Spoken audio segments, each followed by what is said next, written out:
शिवाय। तो क्या आज हम शिव पुराण के बारे में जानेंगे?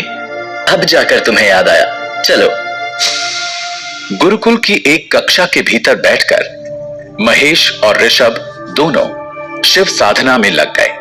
थोड़ी ही देर में वे स्वयं शिव को उनके शांत स्वभाव में, अपने मन में और आंखों के ठीक सामने देख सकते थे। महेश, ऋषभ, तुम अब आंखें खोल सकते हो। मुझे तुम्हें साधना में फोकस्ड देखकर बहुत खुशी हुई। शिव ही शांति और शक्ति दोनों के मार्ग हमें प्रदान करते हैं। वे ज्ञान के महासागर हैं और इस सृष्टि का संचालन भी वही करते हैं। तो चलो आज से हम उन्हीं की पावन गाथा सुनते हैं। गुरुजी, शुरू करने से पहले मेरे मन में कुछ सवाल थे। आपकी आज्ञा हो तो क्या मैं पूछ सकता हूँ? बिल्कुल, निसंकोच होकर पूछो महेश। हिंदू भक्तों का मानना है कि भगवान शिव अमर हैं और भगवान निराकार हैं।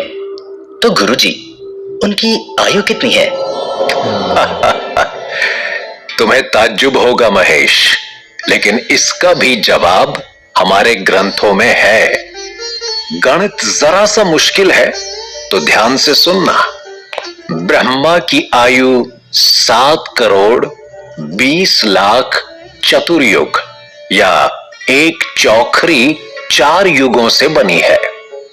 भगवान विष्णु की आयु भगवान ब्रह्मा से 7 गुना है और भगवान शिव की आयु भगवान विष्णु की 7 गुना है। अरे बाप रे, ये गिनते गिनते तो खुद आर्यभट्ट भी चकरा जाएंगे। गुरुजी, अब मेरा एक सवाल है, क्या शिव, शंकर, महेश और रुद्र एक ही हैं? शिव ने कहा, मैं ही निर्माता, संरक्षक और विध्वंसक हूं। मेरे पास ये तीनों गुण हैं। सृजन यानी क्रिएशन, संरक्षण यानी प्रोटेक्शन और प्रलय यानी डिस्ट्रक्शन के अनुसार शिव, ब्रह्मा, विष्णु और रुद्र का रूप धारण करते हैं और इन 3 गुणों में विभाजित हैं। ब्रह्मा सृष्टि करता है, श्रीहरि रक्षक और रुद्र विनाशकारी। उमा नाम से प्रसिद्ध परमेश्वरी प्रकृति देवी है। उनका शक्ति रूप वाग्देवी केवल ब्रह्मा जी ही लेंगे। बाद में इस प्रकृति देवी से दूसरी शक्ति जो प्रकट होगी वो लक्ष्मी रूप होगी और विष्णु का आश्रय लेगी। बाद में फिर से काली नाम के साथ तीसरी शक्ति जो दिखाई देगी वह निश्चित रूप से शिव के हिस्से को प्राप्त होगी, यानी रुद्रदेव। पवित्र शिव पुराण के वर्णनों से यह सिद्ध होता है कि शिव, शंकर, महेश और रुद्र एक हैं। मेरे मन में शिव को लेकर कई और सवाल हैं गुरुजी। क्या उन सब के उत्तर मुझे पवित्र शिव पुराण में मिलेंगे? महेश, क्या तुम जानते हो, हिंदू धर्म में 18 पुराण शैलियों में से शिव पुराण सबसे अधिक बार पढ़ा जाने वाला पुराण है। ये ग्रंथ हिंदू भगवान शिव और उनकी पत्नी देवी पार्वती की गाथा सुनाता है। ये तो हम सब जानते ही हैं कि भगवान शिव हिंदू धर्म में सबसे अधिक पूजे जाने वाले भगवानों में से एक हैं। शिव महापुराण में 12 संहिता या अध्यायों का संग्रह मिलता है जो भगवान शिव के जीवन के कई पहलुओं का वर्णन करते हैं। करोड़ों लोग इसे अपने जीवन का सार भी मानते हैं और इसमें अपने प्रश्नों के उत्तर ढूंढ लेते हैं। 12 संहिता? आखिर ये ग्रंथ लिखा किसने गुरुजी? वेद व्यास। इन महर्षि के शिष्य राम शरण ने संस्कृत में ये ग्रंथ लिखा। इसका जीवन में अध्ययन कौन कर सकता है गुरुजी? महेश, शिव पुराण उन लोगों द्वारा पूजनीय है जो मानते हैं कि भगवान शिव पूर्ण देव है। सैकड़ों सालों से भक्त और लोग नियमित धार्मिक अभ्यास के रूप में अपने घरों पर शिव पुराण पढ़ते आए हैं। आज शिव पुराण भारतीयों के लिए संस्कृत और हिंदी और विदेशियों के लिए अंग्रेजी और कई और भाषाओं में भी उपलब्ध है। इसे हर कोई आसानी से पढ़ सकता है। इसका मतलब कि इस संसार के संरक्षक की गाथा आज पूरा विश्व पढ़ता है। गुरुजी, मुझे शिव पुराण का ज्ञान दीजिए और सभी 12 संहिताओं का वर्णन कीजिए। आओ महेश, ऋषभ, सुनो महादेव की गाथा और इसका पवित्र ज्ञान स्वयं दूसरों तक भी पहुंचाओ। पहला अध्याय है सूत जी द्वारा शिव पुराण की महिमा का वर्णन।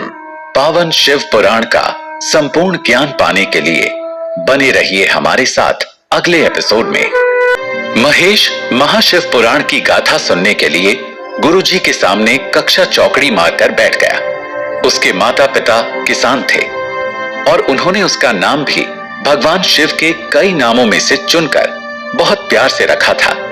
बचपन से ही महेश भगवान शिव और उनकी महिमा सुनने के लिए हमेशा तैयार रहता था और आज अपने गुरुजी से उनकी महान कथा सुनने के लिए वो बहुत उत्सुक था। उसने अपने हाथ जोड़ लिए और गुरुजी से विनम्रता से कहा, गुरुजी, कृपया पहले अध्याय का वर्णन कीजिए। ओम नमः शिवाय। पहला अध्याय सुनने से पहले तुम्हें ये जानना होगा कि शिव पुराण है क्या। शिव पुराण सभी पुराणों में सर्वाधिक महत्वपूर्ण व सबसे ज्यादा पढ़े जाने वाले पुराणों में से एक है। भगवान शिव के कई रूपों, उनके अवतारों, ज्योतिर्लिंगों, भक्तों और भक्ति का विशद वर्णन इस ग्रंथ में किया गया है। इसमें शिव के कल्याणकारी रूप का विवेचन, रहस्य, महिमा और उपासना का विस्तृत वर्णन भी है। शिव पुराण में शिव को पंच देवों में प्रधान अनादि सिद्ध परमेश्वर के रूप में स्वीकार किया गया है। शिव महिमा लीला कथाओं के अतिरिक्त इसमें पूजा पद्धति, अनेक ज्ञानप्रद आख्यान और शिक्षाप्रद कथाओं का सुंदर संयोजन भी है। इसमें भगवान शिव के भव्यतम व्यक्तित्व का गुणगान किया गया है। जी गुरुजी, शिव तो स्वयंभू है, शाश्वत है, सर्वोच्च सत्ता है, विश्व चेतना है और ब्रह्मांडीय अस्तित्व के आधार है। हाँ महेश, क्या तुम जानते हो शिव पुराण का संबंध शैव मत से है। इस पुराण में प्रमुख रूप से शिव भक्ति और शिव महिमा का प्रचार प्रसार किया गया है। गुरुजी, मैंने सुना है कि सभी पुराणों में शिव को त्याग, तपस्या, वात्सल्य और करुणा की मूर्ति बताया गया है। कहा गया है कि शिव सहज ही प्रसन्न हो जाने वाले एवं मनोवांछित फल देने वाले हैं। इसके अलावा शिव पुराण शिव के जीवन चरित्र पर प्रकाश डालते हुए उनके रहन सहन, विवाह और उनके पुत्रों की उत्पत्ति के विषय में विशेष रूप से वर्णन करता है। महाशिव पुराण के पहले अध्याय में एक महायज्ञ का वर्णन होता है और सूत जी का परिचय होता है, जहां वो कहते हैं, जो आदि से लेकर अंत में है, नित्य मंगलमय है, जो आत्मा के स्वरूप को प्रकाशित करने वाले हैं, जिनके 5 मुख हैं और जो खेल खेल में जगत की रचना, पालन और संहार तथा अनुग्रह एवं तिरोभाव रूप 5 प्रबल कर्म करते हैं, उन सर्वश्रेष्ठ अजर अमर उमापति भगवान शंकर का मैं मन ही मन चिंतन करता हूं। गुरुजी, सूत जी कौन थे? क्या ये कोई महाज्ञानी, महर्षि या कोई महान राजा थे? राजा नहीं महेश, सूत जी महर्षि व्यास जी के शिष्य थे और शिव महापुराण का पहला अध्याय विद्वेश्वर संहिता एक रोचक समारोह से शुरू होता है। तो गुरुजी, क्या सूत जी भी महर्षि व्यास की तरह ही एक महाज्ञानी थे? कुछ ऐसा ही समझ लो महेश। व्यास जी ने विद्वेश्वर संहिता में कहा है, धर्म का ये महान क्षेत्र जहां गंगा यमुना का संगम होता है, ये प्रयाग जो स्वयं ब्रह्मलोक का महामार्ग है, वहां एक बार महातेजस्वी महाभाग महात्मा मुनियों ने एक विशाल यज्ञ का आयोजन किया। उस ज्ञान यज्ञ के बारे में सुनकर दूर दूर से कई महर्षि और मुनि इसमें भाग लेने आए और पौराणिक शिरोमणि व्यास जी के शिष्य सूत जी भी वहां महान मुनियों के दर्शन करने पधारे। गुरुजी, महाज्ञानी सूत जी को देखकर महर्षियों ने क्या उनका सम्मान किया? हाँ महेश, सभी मुनियों ने उनका स्वागत व सत्कार किया और उनकी स्तुति करते हुए हाथ जोड़कर उनसे कहा, हे सर्वज्ञ विद्वान रोमहर्षण जी, आप बड़े भाग्यशाली हैं। आपने स्वयं व्यास जी के मुख से पुराण विद्या प्राप्त की है। आप अनगिनत कथाओं का विश्वकोश है। आप भूत, भविष्य और वर्तमान के विद्वान हैं। हमारा सौभाग्य है कि आपके दर्शन हुए। आपका यहां आना निरर्थक नहीं हो सकता, क्योंकि आप कल्याणकारी हैं। ये महायज्ञ क्यों आयोजित किया गया था गुरुजी? क्या विश्व तथा भारतवर्ष पर कोई विपदा आन पड़ी थी? उस समय विश्व कई बदलावों से गुजर रहा था महेश, कुछ अच्छे तो कई बुरे। महर्षियों ने सूत जी से कहा, हे उत्तम बुद्धि वाले सूत जी, आप शुभाशुभ पुराण विद्या और तत्व का वर्णन करें, जिसे सुनने की हमारी इच्छा रहती है। घोर कलयुग आने पर मनुष्य पुण्य कर्म से दूर होकर दुराचार में फंस जाएगा, दूसरों की बुराई करेगा, हिंसा करेगा, पराई स्त्रियों के प्रति आसक्त होगा। मनुष्य मूर्ख, नास्तिक और पशु बुद्धि हो जाएगा। अतः इस यज्ञ का आयोजन पृथ्वी और मनुष्य के महाकल्याण के लिए किया गया है। तो क्या सूत जी ने इस यज्ञ में महाशिव पुराण का वर्णन किया था? महामुनि ने कहा, सूत जी, कलयुग में वर्णाश्रम व्यवस्था नष्ट हो जाएगी। प्रत्येक वर्ण और आश्रम में रहने वाले अपने अपने धर्मों के आचरण को त्याग कर विपरीत आचरण करने में सुख प्राप्त करेंगे।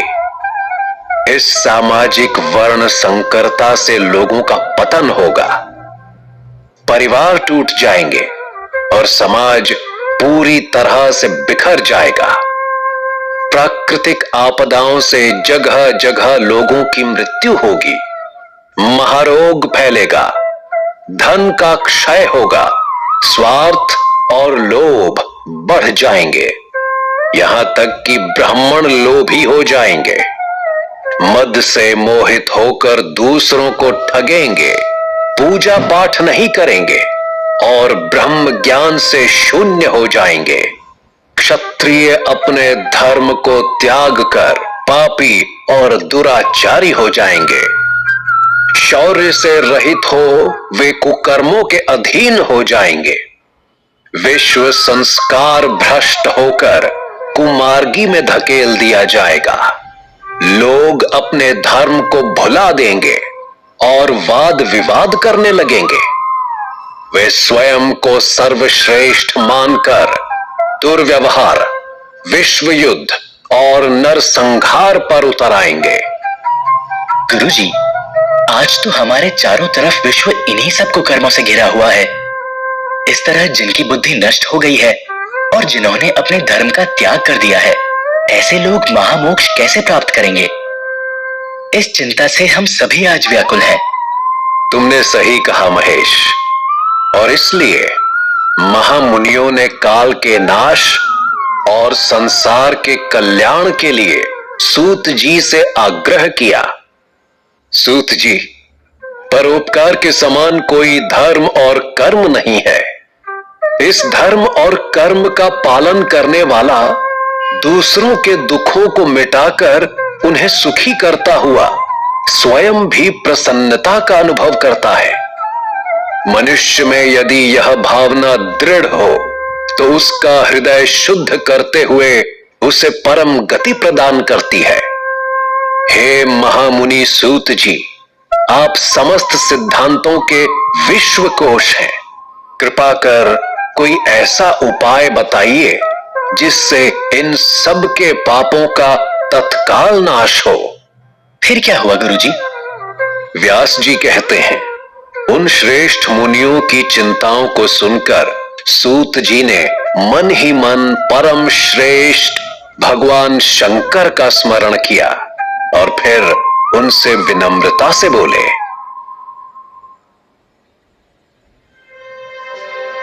महादेव की पावन गाथा शुरू हुई ही थी और महेश का हृदय उत्साह और भक्ति से भर गया था। गुरुकुल की उस कक्षा में बैठे वो हिंदू पुराणों में से सबसे ज्यादा पढ़े जाने वाले महाशिव पुराण का पाठ अपने गुरुजी से सुन रहा था। सूत जी से महामुनियों ने क्या कहा गुरुवर? सूत जी विद्वेश्वर संहिता के दूसरे अध्याय में कहते हैं, हे साधु महात्माओं, आपने बहुत अच्छी बात पूछी है। आप लोगों के स्नेहपूर्ण आग्रह पर गुरुदेव व्यास का स्मरण करते हुए मैं सभी पापों का नाश और विश्व कल्याण करने वाले शिव पुराण की अमृत कथा का वर्णन करना आरंभ करता हूं। ये वेदांत का सार सर्वस्व है और इसमें ब्रह्मांड का ज्ञान है। यही परलोक में परमार्थ को देने वाला है और दुष्टों व दुष्कर्मों का ब्रह्मांड से विनाश करने वाला है। इसमें भगवान शिव के उत्तम यश, उनकी सुंदरता, जीवन और स्मरण का सुंदर वर्णन है।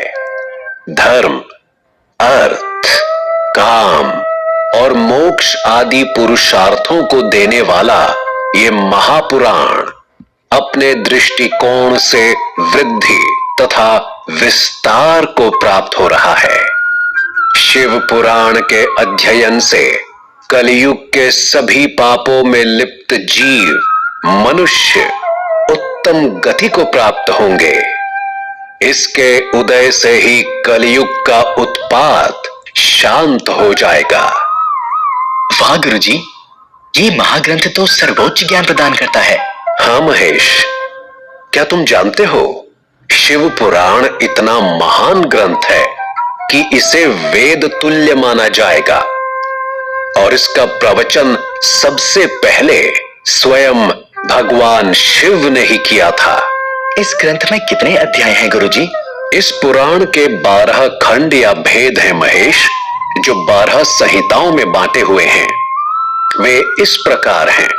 पहला विद्वेश्वर संहिता, दूसरा रुद्र संहिता, तीसरा विनायक संहिता, चौथा उमा संहिता, सहस्र कोटि रुद्र संहिता, छठा एकादश रुद्र संहिता, सातवां कैलाश संहिता, आठवां शतरुद्र संहिता, नौवां कोटि रुद्र संहिता, 10वां मातृ संहिता, 11वां वायवीय संहिता तथा 12वां धर्म संहिता।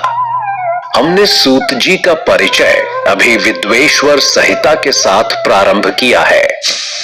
और विद्वेश्वर संहिता में कितने श्लोक हैं गुरुजी? महेश, इस संहिता में कुल 10,000 श्लोक हैं, जबकि रुद्र संहिता, विनायक संहिता, उमा संहिता और मातृ संहिता, उन सब में 8-8 हजार श्लोक हैं। वहीं एकादश रुद्र संहिता में 13,000, कैलाश संहिता में 6,000, शतरुद्र संहिता में 3,000, कोटि रुद्र संहिता में 9,000, सहस्र कोटि रुद्र संहिता में 11,000, वायवीय संहिता में 4,000 और धर्म संहिता में 12,000 श्लोक हैं। तो मूल शिव पुराण में कुल 1,00,000 श्लोक हुए। हाँ, परंतु व्यास जी ने इसे 24,000 श्लोकों में संक्षिप्त कर दिया है। पुराणों की क्रम संख्या में शिव पुराण का चौथा स्थान है, जिसमें 7 संहिताएं हैं। तुम्हें यह जानकर आश्चर्य होगा कि पूर्व काल में भगवान शिव ने 100 करोड़ श्लोकों का पुराण ग्रंथ ग्रंथित किया था। सृष्टि के आरंभ में निर्मित यह पुराण साहित्य से अधिक विस्तृत था।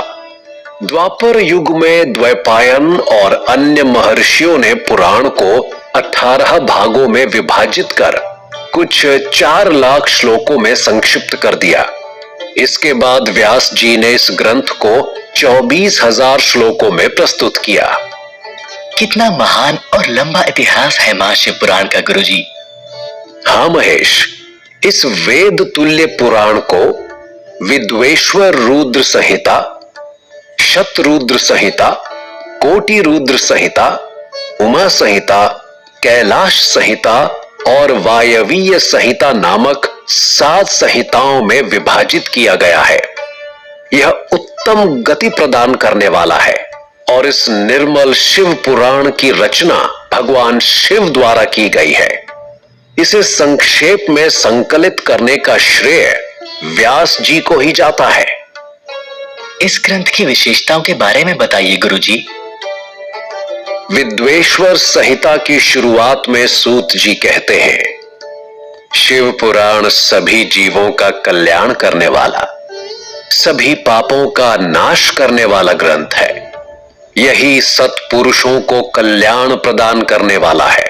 इसकी तुलना और किसी ग्रंथ या लेख से नहीं की जा सकती और इसमें वेद अनुसार ज्ञान और धर्म की याचना की गई है। शिव पुराण श्रेष्ठ मंत्र समूहों का एक महान संकलन है और यही सभी के लिए शिव धाम की प्राप्ति का साधन भी है। सभी पुराणों में सर्वश्रेष्ठ शिव पुराण ईर्ष्या रहित विद्वानों के लिए जानने की वस्तु है। इसमें स्वयं परमात्मा का गान किया गया है। इस अमृतमयी शिव पुराण को आदर से पढ़ने और सुनने वाला मनुष्य भगवान शिव का परम प्रिय होकर परम गति को प्राप्त कर लेता है। वाह गुरुजी, जिनका परिचय ही इतना महान हो तो ग्रंथ कितना महान होगा। कृपया मुझे तीसरे अध्याय का ज्ञान दीजिए। सूत जी से शिव की महानता का वर्णन सुनकर महामुनियों ने उनसे आग्रह किया, भगवान आप कृपया इस वेद तुल्य और अद्भुत पूजनीय शिव पुराण की कथा का प्रारंभ करें। विद्वेश्वर संहिता में तीसरा अध्याय है श्रवण, कीर्तन और मनन साधनों की श्रेष्ठता।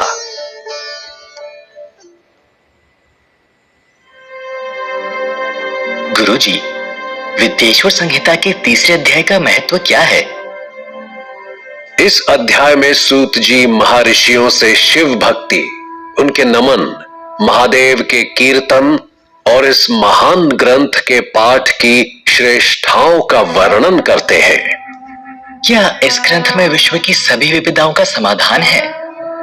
याद है पिछले अध्याय में इस ग्रंथ को वेद तुल्य बताया गया है। इस महान गाथा का इतिहास हमने समझा। करोड़ों श्लोकों से शुरू होकर आज ये ग्रंथ 24,000 श्लोकों में सीमित किया गया है, ताकि हम और आने वाली आधुनिक पीढ़ियां भी महादेव की कथा का स्मरण सरलता से कर सके। इस अध्याय में महर्षि सूत जी महर्षियों को सृष्टि के आरंभ में लेकर जाते हैं और तब के वाद विवादों का वर्णन करते हुए बताते हैं, हे महर्षिगण, अब कल्याणमय भगवान शिव का स्मरण करके वेद के सार से प्रकट शिव पुराण की अमृत कथा सुनिए। शिव पुराण में भक्ति, ज्ञान और वैराग्य का गान किया गया है। जब सृष्टि आरंभ हुई तो 6 कुलों के महर्षि आपस में वाद विवाद करने लगे।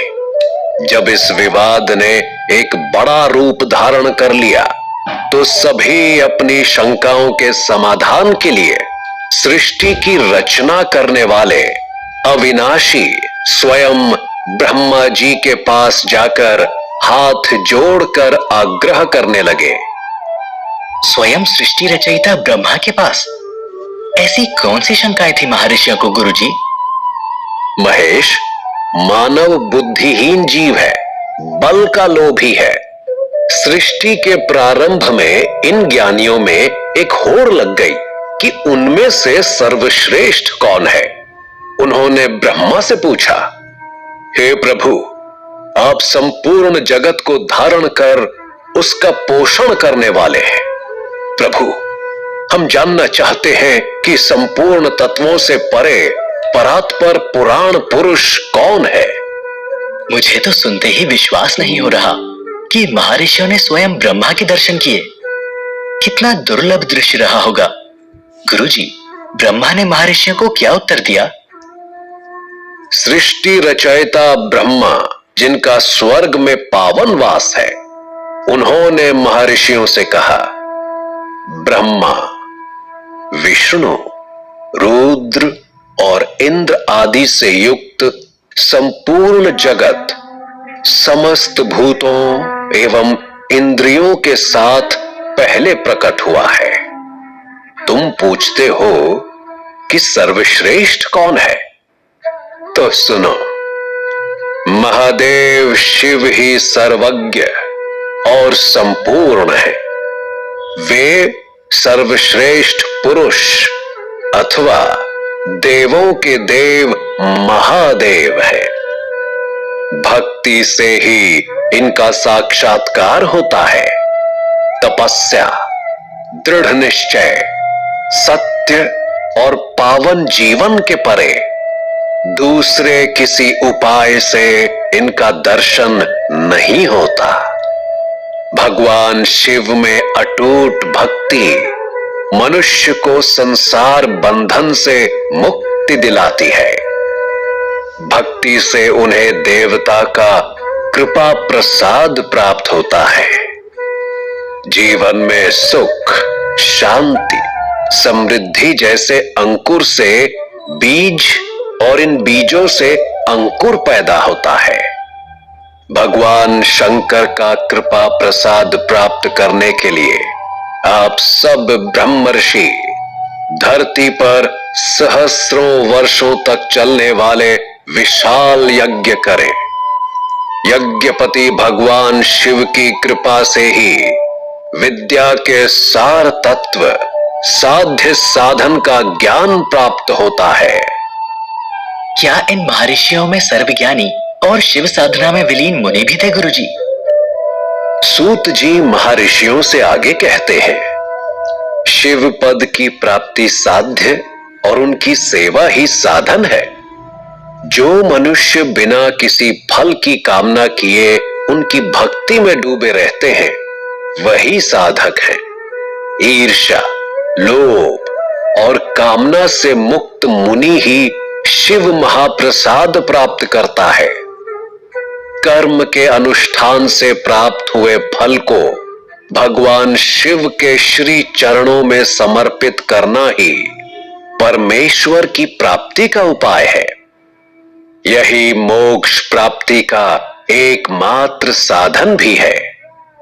साक्षात महेश्वर ने ही भक्ति के साधनों का प्रतिपादन किया है। वो कैसे गुरुजी? विस्तार से वर्णन कीजिए। महाशिव पुराण की विद्वेश्वर संहिता में सूत जी के अनुसार कान से भगवान के नाम, गुण और लीलाओं का श्रवण, वाणी द्वारा उनका कीर्तन तथा मन में उनका मनन ही शिव पद की प्राप्ति के महान साधन है। इन साधनों से ही संपूर्ण मनोरथों की सिद्धि होती है। मतलब जीवन में निष्ठा तपस्या, अनुशासन, क्रोध, ईर्ष्या एवं काम के परे ही महादेव के दर्शन प्राप्त होते हैं। सत्य वचन महेश। सूत जी कहते हैं, जिस वस्तु को हम प्रत्यक्ष अपनी आंखों के सामने देख सकते हैं, उसकी ओर हमारा आकर्षित होना स्वाभाविक है, परंतु जिस वस्तु को प्रत्यक्ष रूप से देखा नहीं जा सकता, उसे केवल सुनकर और समझकर ही उसकी प्राप्ति के लिए प्रयत्न किया जा सकता है। इसके लिए जीवन में कड़ा अनुशासन चाहिए, लोभ और काम का त्याग करना होगा और कुकर्मों और कुवस्तुओं का नाश करना होगा। महादेव जितने विनम्र हैं, उतने ही रुद्र भी। उनके क्रोध का सामना तो कोई नहीं कर सकता। गुरुजी, क्या सूत जी ने शिव साधनों के बारे में भी इस अध्याय में वर्णन किया है? हाँ महेश, सूत जी आगे कहते हैं, अतः श्रवण पहला साधन है। श्रवण द्वारा ही गुरु मुख से तत्व को सुनकर श्रेष्ठ बुद्धि वाला विद्वान अन्य साधन, कीर्तन और मनन की शक्ति व सिद्धि प्राप्त करने का यत्न करता है। मनन के बाद इस साधन की साधना करते रहने से धीरे धीरे भगवान शिव का संयोग प्राप्त होता है और लौकिक आनंद की प्राप्ति होती है। तो इसीलिए श्रावण मास इतना पवित्र और महत्वपूर्ण माना जाता है।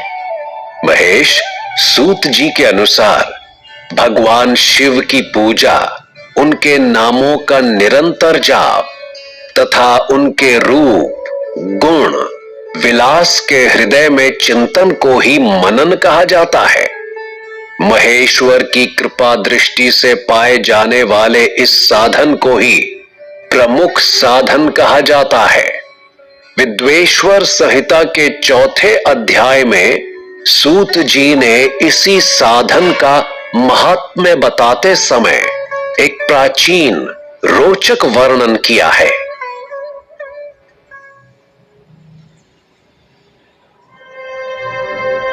गुरुजी, मैं विद्वेश्वर संहिता के चौथे अध्याय में वर्णित उस रोचक संवाद को सुनने के लिए उत्सुक हूं। महेश, शिव पुराण में कई देव, उनकी महिमा, महत्व, श्रेष्ठता और महानता के सुंदर वर्णन किए गए हैं। क्या तुमने भगवान सनत कुमार का नाम सुना है? सनत कुमार? नहीं तो गुरुजी, वो कौन है? चौथा अध्याय सूत जी के गुरु महर्षि व्यास और भगवान सनत कुमार के बीच हुए संवाद को सुंदरता से दर्शाता है। कौन है भगवान सनत कुमार गुरुजी? ब्रह्मा सर्वोच्च भगवान की ऊर्जा से पैदा हुए मूल प्राणी हैं, जिन्हें हिरण्यगर्भ के नाम से भी जाना जाता है।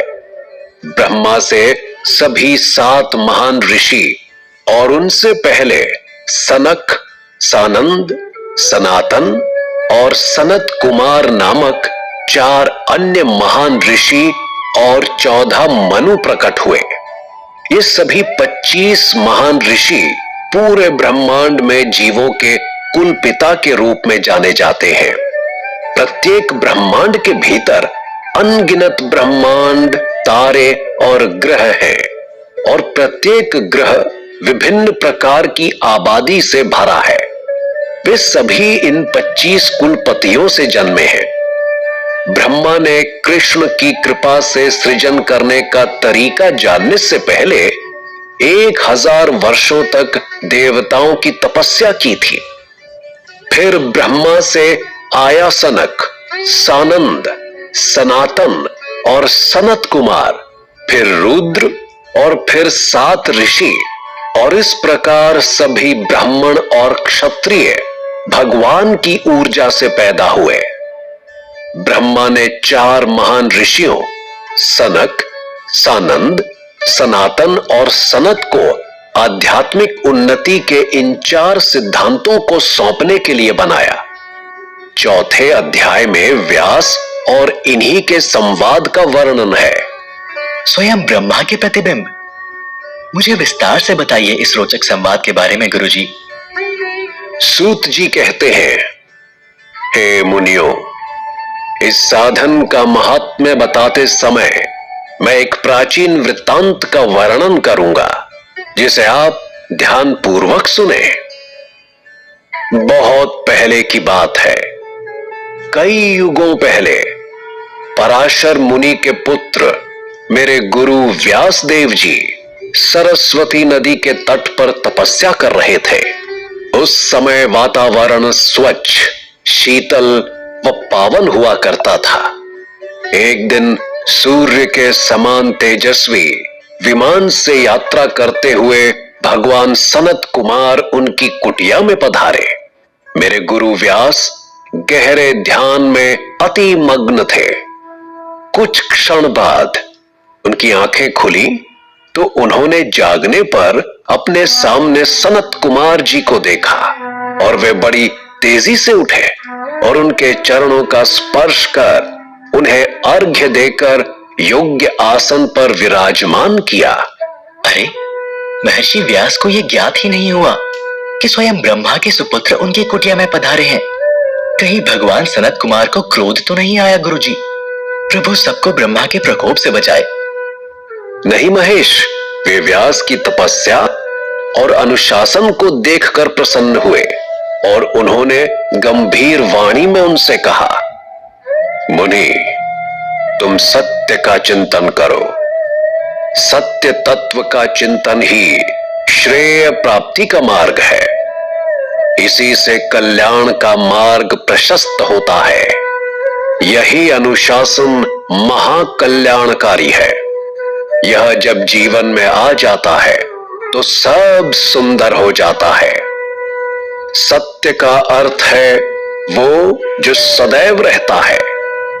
इस काल का उस पर कोई प्रभाव नहीं पड़ता। वह सदा एक समान रहता है। गुरुजी, मैं कुछ समझा नहीं। सत्य की खोज में तो हम सब लगे हुए हैं, तो सदैव रहने वाला सत्य क्या है? सनत कुमार जी ने महर्षि व्यास को आगे समझाते हुए कहा, महर्षि, सत्य पदार्थ और कोई नहीं अपितु स्वयं भगवान शिव ही हैं। भगवान शंकर का श्रवण, कीर्तन और मनन ही उन्हें प्राप्त करने के सर्वश्रेष्ठ साधन है। पूर्व काल में मैं दूसरे अनेक साधनों के भ्रम में पड़ा कई ब्रह्मांड घूमता हुआ तपस्या करने मंदराचल पर जा पहुंचा। कुछ समय पश्चात महेश्वर शिव की आज्ञा से सबके साक्षी तथा शिव गणों के स्वामी नंदिकेश्वर स्वयं वहां पधारे और स्नेह पूर्वक मुक्ति का साधन बताते हुए बोले, भगवान शंकर का श्रवण, कीर्तन और मनन ही मुक्ति का स्रोत है। इस बात का वर्णन मुझसे स्वयं देवाधिदेव भगवान शिव ने किया है। अतः तुम इन्हीं साधनों का अनुष्ठान करो, तुम्हारा महाकल्याण निश्चित है। धन्य है प्रभु शिव की महिमा। हर हर महादेव। शिव ही सत्य है। शिव ही मोक्ष का सुप्रसिद्ध मार्ग है। शिव ही अनंत है और शिव ही सत्य। हाँ महेश, जो शिव की तपस्या और मनन मन लगाकर ध्यान से करता है, उसका जीवन सफल, शांतिपूर्वक, प्रसन्नता और प्रेम पूर्वक प्रगति की ओर प्रस्थान करता है। फिर क्या हुआ गुरुजी? व्यास जी से ऐसा कहकर अनुगामियों सहित भगवान सनत कुमार ने ब्रह्मधाम की ओर प्रस्थान किया। इस प्रकार इस उत्तम संवाद का संक्षेप में मैंने यहाँ पर वर्णन किया है। उनकी कहानी सुनकर ऋषि और महामुनि उनसे बोले, सूत जी, आपने श्रवण, कीर्तन और मनन को मुक्ति का उपाय बताया है, किंतु जो मनुष्य इन तीनों साधनों में असमर्थ हो, वह मनुष्य कैसे मुक्त हो सकता है? किस कर्म के द्वारा बिना यत्न के ही उसे मोक्ष मिल सकता है? गुरुजी, मेरे हृदय में भी यही प्रश्न उठ रहा है। ऐसे तो इस संसार में कई लोग होंगे जिन्हें इन साधनों का ज्ञान नहीं है। तो सूत जी के अनुसार महाशिव पुराण में क्या इसके समाधान बताए गए हैं? महेश, इसका रहस्य और महत्व विद्येश्वर संहिता के 5वें अध्याय में पता चलता है, जो कि हमें शिवलिंग के रूप में मिलता है।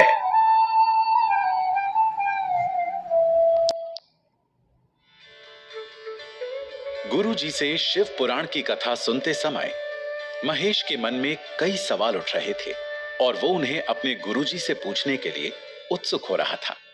गुरु जी, क्या शिव का पाठ, उनकी भक्ति और पूजा कठिन है? महेश, शिव देवों के देव महादेव हैं और शिव पुराण में उनकी पूजा और उनकी भक्ति के लिए भी साधन दिए गए हैं।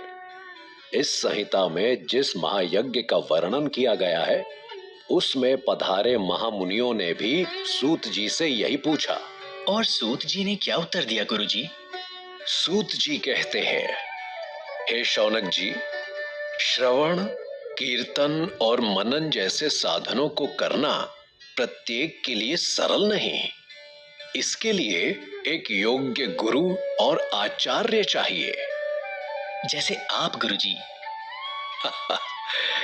परंतु क्या तुम जानते हो कि सूत जी ने एक गुरु की विशेषता क्या बताई है? नहीं गुरु जी। सूत जी ने महामुनियों से कहा, गुरु के मुख से सुनी गई वाणी शिष्यों के मन की शंकाओं को दूर करती है।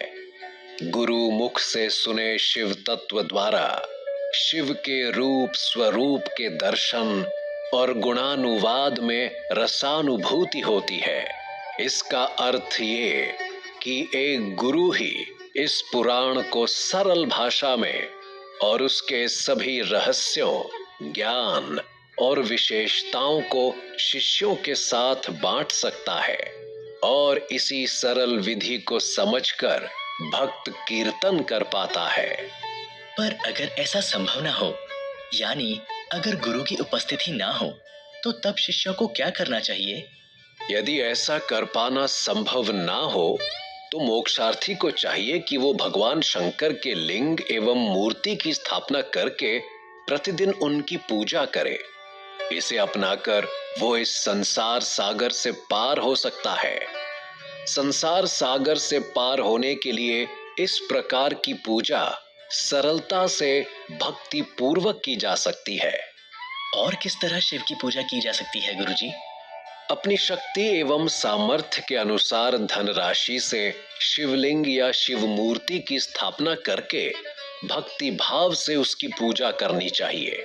मंडप, गोपुर, तीर्थ, मठ एवं क्षेत्र की स्थापना कर उत्सव का आयोजन करना चाहिए।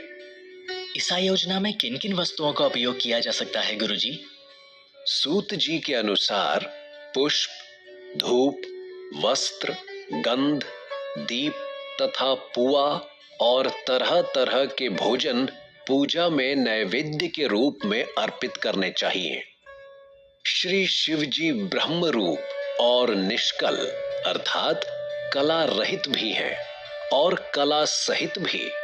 मनुष्य इन दोनों स्वरूपों की पूजा करते हैं। शंकर जी को ही ब्रह्म पदवी भी प्राप्त है। कला पूर्ण भगवान शिव की मूर्ति पूजा भी मनुष्यों द्वारा की जाती है और वेदों ने भी इस प्रकार की पूजा की आज्ञा प्रदान की है। गुरुजी, मुझे शिव की पूजा, उनका कीर्तन, उनकी भक्ति अर्चना की प्रक्रिया सुनकर बहुत अच्छा लग रहा है। सनत कुमार जी ने पूछा, हे नंदिकेश्वर, पूर्व काल में उत्पन्न हुए लिंग बेर अर्थात मूर्ति की उत्पत्ति के संबंध में आप हमें विस्तार से बताइए। नंदिकेश्वर ने बताया, मुनीश्वर, प्राचीन काल में एक बार ब्रह्मा और विष्णु के मध्य युद्ध हुआ। ब्रह्मा और विष्णु में युद्ध? धरती पर सर्वनाश हो गया होगा ना गुरुजी? जानते हो, विद्येश्वर संहिता के इस अध्याय में वर्णन है कि उन दोनों के बीच एक स्तंभ के रूप में शिवजी स्वयं प्रकट हो गए। हे भगवान, फिर क्या हुआ गुरुजी? इस प्रकार उन्होंने पृथ्वी लोक का संरक्षण किया। उसी दिन से महादेव जी का लिंग के साथ साथ मूर्ति पूजन भी जगत में प्रचलित हो गया। अन्य देवताओं की साकार अर्थात मूर्ति पूजा होने लगी, जो कि अभीष्ट फल प्रदान करने वाली थी।